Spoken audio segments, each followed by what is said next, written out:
děti, tak vy jste nám četli. Takže teď obráceně, my děti chceme přečíst vám, babičkám a dědečkům. A myš. Byl jeden velký lev, který byl králem zvířat. Jednou spal lev pod stromem ve stínu, když tomu přes hlavu přeběhla malá myš. Polechtala lva mezi vlky a probudila ho. Lev se rozlobil. Kdo si dovoluje budit krále zvířat? Zařval naštvaně a malou myšku chytil. Když myška zvolala, počkej, velký králi, ušetři mě, moje smrti nic nepřinese. Když mě ušetříš a necháš mě jít, mohu se ti nějak odvděčit. Tak jdi ty, malá podpůrko, než si to zas rozmyslí.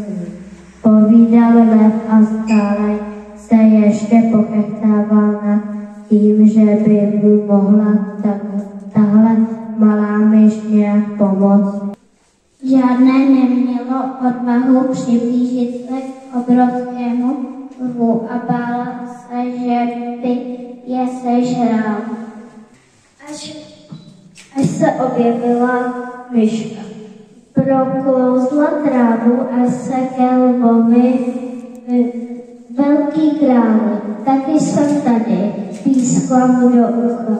Myška se vrhla na síť a začala přehryzávat provazy, ze kterých byla síť vyrobena.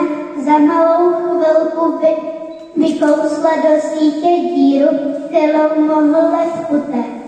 Od té doby jsou lev s myší přátelé.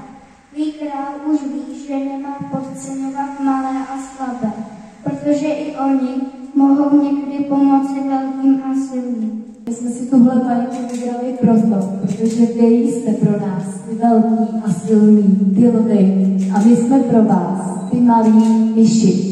A ač to tak nevypadá, tak i my myši vám lvům můžeme pomoci. Už jenom, že vám uděláme tuhletou maličkou chvilkou velkou radost. Děkujeme za pozornost.